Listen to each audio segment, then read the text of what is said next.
Bonsoir à tous et bienvenue dans le 7-8 Sport numéro 30. C'est parti pour un nouveau tour de l'actualité sportive du département. Il est désormais l'homme le plus rapide d'Europe sur le kilomètre. Yann Dujarrier a été sacré champion d'Europe de la distance sur piste il y a quelques semaines. Portrait à suivre dans ce 7-8 Sport. Lui est depuis 4 ans la voix du Paris-Versailles. À 37 ans, Laurent Lepelletier est un jeune speaker aux multiples casquettes. Rencontre avec un passionné de sport qui rêve du Parc des Princes.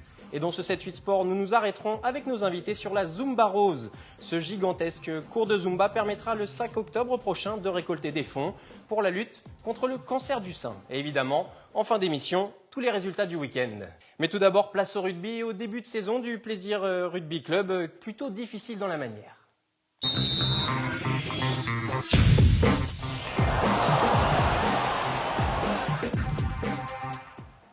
Je le disais, donc place au rugby, 2 matchs, 2 victoires, une défaite sur ces 3 premières journées de championnat de Fédéral 3. Ce week-end, vous gagnez à domicile, 22-12 face à Meaux. Mais je vous ai vu un peu pester sur le banc, Philippe. Oui, on est actuellement à la recherche d'un match référence. On est en début de saison, on a récupéré à peu près tous nos joueurs. Et bon, il serait temps de produire le jeu qu'on désire produire pour pouvoir atteindre nos objectifs qui sont, comme on en avait parlé l'an dernier, finir dans les 2 premiers de la poule, quoi. Pour espérer voir les playoffs évidemment en fin de saison. Voilà. Vous n'êtes pas encore satisfait du jeu produit, même s'il y a eu des renforts à l'intersaison? Alors on a eu des renforts, mais comme à chaque fois qu'il y a des renforts, il faut le temps qu'ils s'adaptent au nouveau projet de jeu. On a eu aussi des départs de joueurs importants, et puis on a un certain nombre de joueurs de l'équipe première qui ont repris progressivement et qui n'ont été disponibles que cette semaine. Donc tout ça fait que le groupe n'est pas encore très homogène et qu'on se cherche un peu et les résultats s'en ressentent. Qu'est-ce qui provoque toutes ces fautes de main? On a vu pas mal de fautes de main, des en avant sur ce match face à Meaux hier. Beaucoup d'en avant, beaucoup de jeux arrêtés rapidement, donc pas possibilité d'enchaîner 3-4 temps de jeu comme on aime le faire et comme on réussit pas mal d'habitude. Alors le terrain glissant, il avait plus quand même des trompes d'eau le matin, même si l'après-midi c'était devenu un petit peu sec, et puis peut-être un manque d'attention, un manque de concentration des joueurs qui fait que contre une équipe qu'on connaissait très peu et qui n'a pas elle non plus beaucoup brillé, on s'est peut-être vu un peu beau tout de suite et on n'a pas réussi à mettre en place ce jeu précis et léché qui devrait nous permettre de faire les résultats escomptés. Ce jeu précis justement et léché dont vous parlez, votre capitaine François Levillain l'apprécie tout particulièrement, c'en est une des plus belles illustrations. Je l'ai rencontré à la sortie du match dimanche, je vous propose d'écouter ses propos. L'envie de trop bien faire et surtout aussi de la conservation qui n'est pas assurée au contact. À chaque fois, on veut donner les ballons alors que voilà, on devrait multiplier les temps de jeu et essayer de justement développer le jeu comme ça en multipliant les temps de jeu, quoi. La victoire elle est là, les 4 points sont là. Après, voilà, quoi, si cette année on veut enfin réussir à faire quelque chose en phase finale et se qualifier encore mieux que les 3 précédentes années, voilà, tous ces matchs-là, il va falloir les gagner, peu importe la manière, mais voilà, il va falloir gagner et prendre un maximum de points, ça c'est sûr. Prendre un maximum de points, on le disait, pour les playoffs. Pourtant, avec ce jeu, on va dire un petit peu encore à tâtons, vous êtes plutôt bien classé dans cette poule de Fédéral 3. On va d'ailleurs jeter un coup d'œil au classement. Vous avez donc 2 victoires, je le disais, une défaite face à Vincennes il y a une semaine. Voilà, vous êtes 2e ex aequo, c'est la différence de points que ça se joue. Orléans est premier leader. Qu'est-ce qu'il va falloir faire pour améliorer justement ce niveau de jeu dans les prochaines semaines?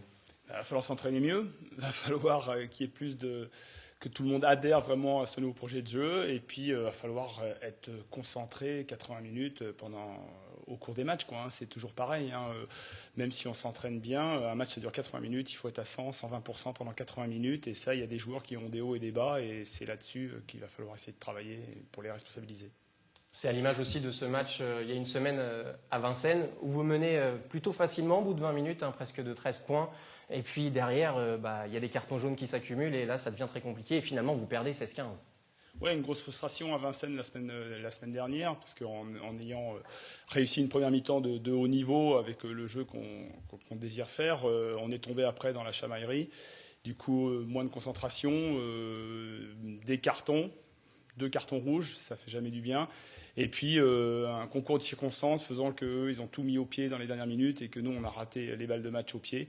Et puis une défaite qui reste en travers de la gorge, alors que cette équipe-là sera, je l'espère et je le pense, nettement derrière nous dans le championnat. Concernant vos recrues là, qui sont arrivées à l'intersaison, je sais que vous avez un nouveau numéro 10, un nouveau demi d'ouverture. C'est le poste clé, hein, ça fait partie de la colonne vertébrale au rugby. De son intégration va dépendre beaucoup de choses derrière pour la suite de la saison. Oui, ça fait plusieurs saisons qu'on cherchait un spécialiste sur ce poste-là. Il est arrivé, c'est un ancien joueur du club. Saïd Hamza a joué déjà à Plaisir il y avait 3 ans. C'est un spécialiste avec le jeu au pied qui va bien. En plus, il a des qualités de jeu à la main qui doivent lui permettre de nous amener ce qui nous manquait jusque-là, c'est-à-dire une alternance entre le jeu sur la largeur, le jeu à la main, et puis aussi sur les temps faibles, être capable de gagner du terrain au pied. Et en plus, c'est un excellent botteur qui, pour l'instant, qu'on n'utilise pas beaucoup pour l'instant, puisqu'on a aussi Benoît Barthé à l'arrière qui est presque à 100%, mais ça sera un atout obligatoirement dans la saison et qu'on n'avait pas jusque-là, un petit plus. Oui, parce que là, dimanche, sur ce match face à Meaux, le jeu au pied, vous ne l'avez pas utilisé dans vos temps faibles, en fin de compte. On n'a pas eu énormément de temps faible, si j'ose dire. On n'a pas beaucoup passé de temps dans nos 22 mètres, Meaux étant pas non plus en réussite. Mais c'est vrai qu'on est un peu focalisé en début de saison sur le jeu d'attaque, le jeu qui fait plaisir aux spectateurs, qui fait plaisir aux joueurs.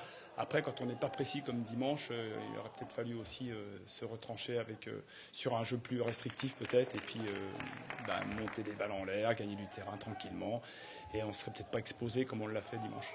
Très bien, on suivra donc la fin de la saison et puis la poursuite de cette saison de Fédéral 3, en espérant voir les playoffs encore une fois du côté de Plaisir. Merci Philippe d'être passé sur le 7-8 Sport. Il est désormais l'homme le plus rapide d'Europe sur le kilomètre. Il y a quelques semaines, le Villéséen Yann Dujarrier est devenu champion d'Europe sur piste, sur la distance. Il attend avec impatience l'ouverture du vélodrome de 50 ans en Yvelines. En attendant, il s'entraîne comme il peut, un mode système D. Jonathan Villeman était dans sa roue.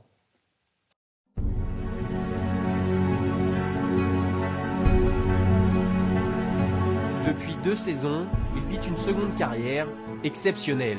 Après avoir arrêté le vélo pendant 8 ans, Yann Dujarrier est devenu au Pays de Galles l'homme le plus rapide d'Europe sur le kilomètre. Pourtant, le champion de France court dans l'anonymat malgré une saison 2013 au plus que parfait. Le sentiment d'avoir réalisé l'objectif qui était fixé dès le départ. Alors, un titre, ça ne dépend jamais de soi. Ça dépend un petit peu de toutes les circonstances de course. Mais il faut être prêt le jour J. Une grosse satisfaction personnelle et encouragement pour la suite aussi, parce que ça donne envie de continuer. À 37 ans, le Vélisien rêve encore de décrocher le titre mondial, le seul qui manque à son palmarès. Mais en attendant l'ouverture du vélodrome de 50 ans en Yvelines, ce chef de cuisine en reconversion s'entraîne en mode système D. Au milieu des voitures, il enchaîne les kilomètres d'efforts. Une fois par semaine, il doit même se rendre à Chartres ou à Roubaix pour caresser la piste. J'habite à 20 minutes du vélodrome. Ce sera un outil de travail formidable. Maintenant, on attend de savoir quel créneau horaire nous pourrons avoir, parce que les créneaux seront réservés d'abord pour l'équipe de France. Ce qui est sûr, c'est que je ferai partie des premiers abonnés. Ça, quel que soit le tarif, il n'y a pas de problème.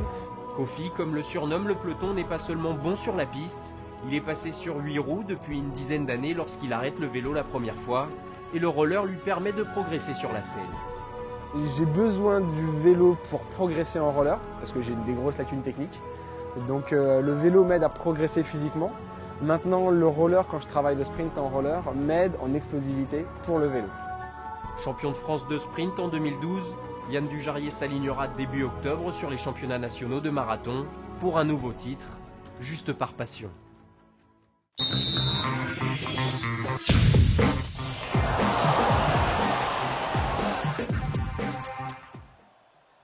Ce samedi 5 octobre, vous allez pouvoir aller faire de la Zumba à Versailles dans le cadre de la Zumba Rose, une opération pour lutter contre le cancer du sein. Sylvie Maréchal et Annick Bouquet m'ont rejoint sur ce plateau toutes les deux. Vous faites partie de l'organisation. Première question, Sylvie, comment est né ce projet de Zumba Rose ? Le projet de Zumba Rose est né de Eugénie Kaoro, qui est donc la présidente de Zumba Rose, avec Jude Tocny, qui est donc l'administrateur. C'est une idée de ces deux personnes de créer donc un événement et plusieurs événements de Zumba pour récolter des fonds et pour la lutte contre le cancer. D'ailleurs, plus particulièrement le cancer du sein. Je crois que la présidente de l'association est bien concernée par... Oui, à l'âge de 27 ans, Eugénie a eu un cancer du sein. Voilà. Et alors juste, je sais que vous êtes instructrice de Zumba, hein, c'est comme ça que Instructeur de Zumba, l'on dit. oui. Rappelez-nous un petit peu le concept de la Zumba, Alors, rapidement. La Zumba, ça veut dire, en propre mot, bouger en s'amusant. Voilà, donc on danse, on introduit la danse, le cardio et en même temps des mouvements fitness. Ce qui fait un bon exercice en même temps où on peut aussi s'amuser, pas seulement porter des poids ni quoi que ce soit. Il n'y a pas de poids, enfin en tout cas pour la Zumba fitness uniquement. C'est le sportif un peu pour se remettre en forme. C'est une façon de se remettre en forme, mais d'un côté quand même ludique, hein, puisque la danse vraiment fait partie. C'est une des premières choses à laquelle on pense, c'est danser. Ensuite, la vitesse, donc le cardio, et la tonicité. La tonicité au niveau du bas du corps. Voilà. Annick Bouquet, vous faites partie évidemment, vous êtes conseillère municipale à Versailles. Pourquoi l'idée d'une Zumba rose sur Versailles? Il y a un message spécifique à apporter sur cette lutte contre le cancer du sein? Ah oui, il y a vraiment une idée à faire passer. La Zumba, parce que c'est un phénomène à l'heure actuelle, j'ai envie de dire, qui plaît énormément et c'est un moyen de sensibiliser le maximum de personnes. C'est une journée qui sera vraiment consacrée à cette sensibilisation, puisque le matin, on aura des conférences à l'UEA, dont le docteur Meyer, qui est président de la Ligue contre le cancer des Yvelines, animera. Il y aura 2 médecins, le docteur G, qui est oncologue, et le docteur Combe, qui est chirurgien-scénologue à l'hôpital Mignot, plus une esthéticienne qui est socio-esthéticienne qui sera présente pour parler de ses soins auprès de ces malades, plus 2 témoignages très forts, puisque 2 jeunes femmes, une qui a eu un cancer il y a 10 ans à l'âge de 38 ans, et une autre qui a 38 ans maintenant et qui vient d'avoir un cancer du sein, mais qui va nous permettre d'avoir un regard aussi positif par rapport à ce cancer. Voilà. Le but, c'est vraiment de sensibiliser les femmes par rapport à ce problème du cancer du sein? Oui, à la fois de la prévention et avoir un autre regard sur ce cancer du sein par rapport à la féminité de la femme.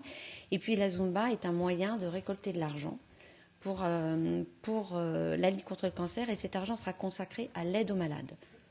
Parce qu'une étude vient d'être publiée de la part de l'Institut national de la lutte contre le cancer qui dit que pour l'instant 53% des femmes participent au dépistage et ce n'est plus en progression. C'est alertant ce genre de chiffres.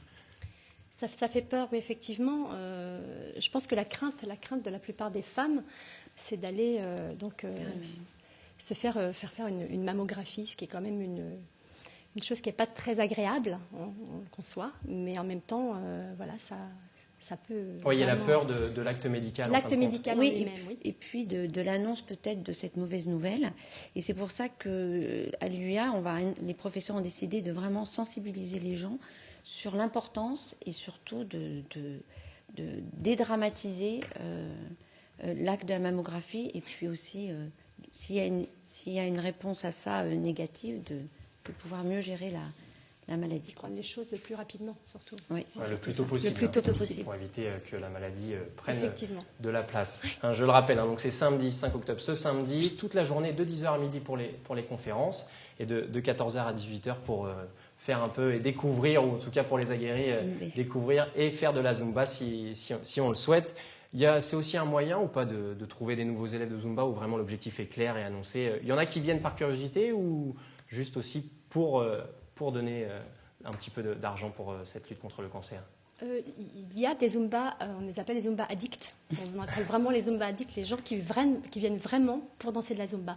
Mais en même temps, le fait de venir et de donner de l'argent qui va servir notamment là pour le cancer du sein, c'est quelque chose d'encore plus encourageant. Les gens vraiment se déplacent encore plus que si c'était pour juste une simple Zumba party. Et là, c'est surtout que nous accueillons quand même 15 instructeurs bénévoles.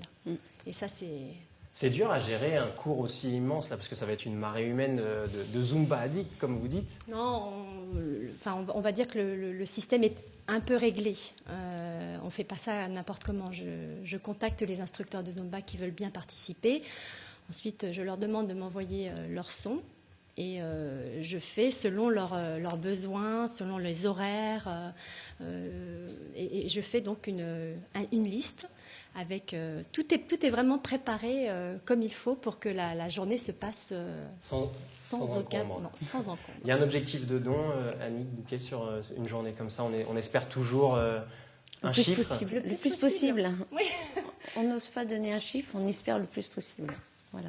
Donc rendez-vous ce samedi toute la journée du côté de Versailles pour découvrir, en tout cas faire de la Zumba et aider à la lutte contre le cancer du sein. Oui, merci beaucoup. Merci à vous d'être passé sur le 7-8 Sport. À 37 ans, sans transition, à 37 ans, Laurent Lepelletier est ce qu'on appelle un speaker. Pour la 4e année, il a animé la grande classique Paris-Versailles ce dimanche. Mais sa voix n'est pas son seul outil de travail. Rencontre avec un passionné de sport aux multiples casquettes. Image de Jonathan Villeman. Après l'avoir couru, participé au ravitaillement, Laurent Lepelletier est désormais la voix de la grande classique. À 37 ans, Laurent est un jeune speaker. Ce n'est qu'en 2009, lors d'un cross, qu'il monte sur le podium micro à la main pour la première fois. Moins d'un an après, l'organisation du Paris-Versailles lui propose d'animer la course.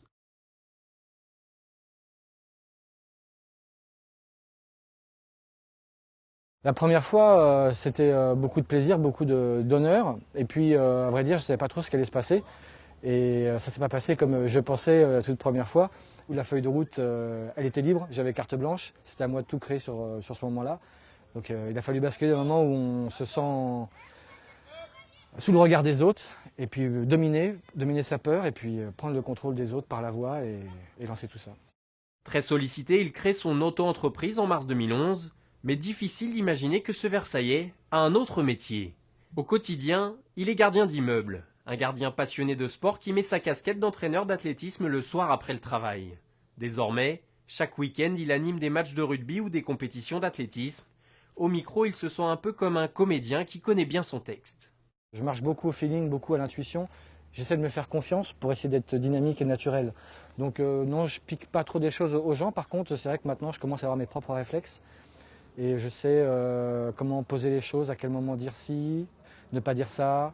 Avec des prédécesseurs comme Daniel Manjas sur le Tour de France, Laurent Lepelletier voit plus loin que les 16 km du Paris-Versailles et rêve de se retrouver un jour au bord de la pelouse du Parc des Princes, le micro à la main. Allez, on passe au sprint, au résultat du week-end.